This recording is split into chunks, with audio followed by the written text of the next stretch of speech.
नागपूर विभागीय कार्यालयाच्या अधीनस्थ जे 5 जिल्हे येतात त्या जिल्ह्याच्या सद्य परिस्थितीमध्ये काय काय महसुली स्थिती आहे याबद्दलचा मी आढावा घेतला आणि या विभागामध्ये ज्या ठिकाणी सरकारकडनं काही निर्णय घेण्याची गरज आहे ते निर्णय घेण्याकरता चर्चा झाली। महसुली अधिकाऱ्यांनी इफिशियंटली आपल्या सर्व्हिसेस वाढवल्या पाहिजे याकरताही चर्चा झाली। खास करून रेती तस्करी जे सुरू आहे त्या तस्करी थांबवण्याकरता काय उपाययोजना केल्या पाहिजे याकरताही चर्चा झाली। मोठ्या प्रमाणावर या ठिकाणी काही प्रकरण प्रलंबित आहे, त्या प्रलंबित प्रकरणाचा निपटारा लवकरात लवकर व्हावा ही चर्चा झाली। एकंदरीत 11 विषयावर मी आपल्या विभागीय आयुक्त आणि विभागीय आयुक्तांची जी टीम आहे त्यासोबत चर्चा केली आहे। भंडारा, हिंगणघाट, वर्धा, वरोरा, गडचिरोली विदर्भातले हॉटस्पॉट आहे रेती तस्करीचे, कसं नियंत्रण मिळवणार? नाही, यामध्ये 2-3 गोष्टी महत्वाच्या आहे की काही रेतीची नवीन पॉलिसी आणून काही दुरुस्ती करणे आवश्यक आहे। काही रेती तस्कर हे मोठ्या प्रमाणावर संगनमत करून या ठिकाणी रेती तस्करी करतायत, त्याचा तपास आम्ही सुरू केला आहे। मला असं वाटतं की एक चांगली पॉलिसी जर राज्याला मिळाली, देशातली उत्तम पॉलिसी जी असेल आणि जी सर्व कायद्यांना सुरक्षित ठेवून तयार करून आताची पॉलिसी आणि नंतर येणारी पॉलिसी जी घरकुला जे प्रधानमंत्री आवास योजनेच्या घरकुलाच्या लाभार्थी असतील किंवा मोठे मोठे बांधकाम असतील, शासकीय बांधकाम असतील, त्यांना मागणी एवढी रेती उपलब्ध करून देणे ही सरकारची जबाबदारी आहे, ती पूर्ण करण्याकरता आम्ही काम करणार आहोत। एक पॉलिसी आधीच आलेली आहे, एक पॉलिसी, आणि त्या पॉलिसीच्या नुसार पूर्ण ऑनलाईन सिस्टीम झालेली आहे। आधार कार्ड शिवाय कोणाला रेती मिळत नाही, मधली यंत्रणा गायब झाली होती, त्याच्यामुळे त्याचा काही फायदा झाला असं वाटत नाही आहे का आपल्याला? नाही, आता मी त्याच्यामध्ये पूर्ण अभ्यास करतो आहे। नाशिक विभागीय आयुक्ताच्या अधीनस्थ एक समिती तयार झाली होती या सर्व मधल्या काळात। त्या समितीचा रिपोर्ट महाराष्ट्र सरकारला आला आहे। त्या समितीच्या शिफारशी काय आहेत त्यात विभागीय आयुक्त आणि इतर कलेक्टर होते, त्या जरा आम्ही अभ्यास करणार आहे, त्यावर माननीय मुख्यमंत्री महोदयाशी बोलून एक चांगला निर्णय आम्ही करू। राहुल गांधी आज परभनी दौरे पे थे, उन्होंने कहा है कि सीएम ने झूठ बोला है, हाउस में झूठ बोला है और ये पूरी तरीके से कस्टोडियल डेथ है। सोमनाथ सूर्यवंशीच्या हत्येला मुख्यमंत्री जबाबदार आहेत, थेट आरोप राहुल गांधींनी केला। राहुल गांधी म्हणजे फार बिघडलेली केस आहे। त्यांना कायदे किती करतात मला माहिती नाही, त्यांनी किती शासनात काम केलं ही मला माहिती नाही।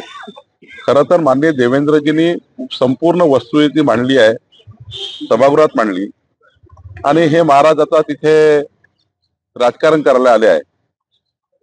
अशा घटनांतनं राजकारणाचा अड्डा करण्यापेक्षा समाजाला शांतपणे समजवण्याची गरज राजकारणाची आहे। प्रकाश आंबेडकरजींनी मध्यस्थी केली, त्या ठिकाणी मोठ्या प्रमाणावर शांतता आली।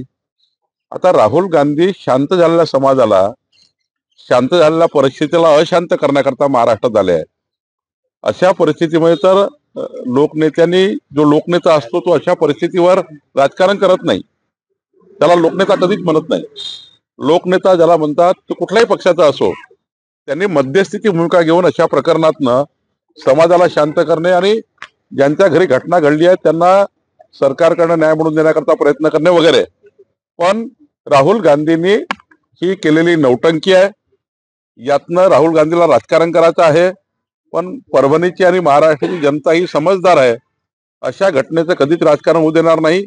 आणि माननीय मुख्यमंत्री महोदयांनी योग्य पद्धतीने संपूर्ण प्रकरणाला त्या ठिकाणी तडीस नेण्यासाठी जे जे काही निर्णय घ्यायचे ते निर्णय घेतलेले आहेत। हिंदी में बताया सर, ये हिंदी में बताया राहुल गांधी को छगन भुजबळ यांनी आज मुख्यमंत्र्यांची भेट घेतली आहे सागरमध्ये।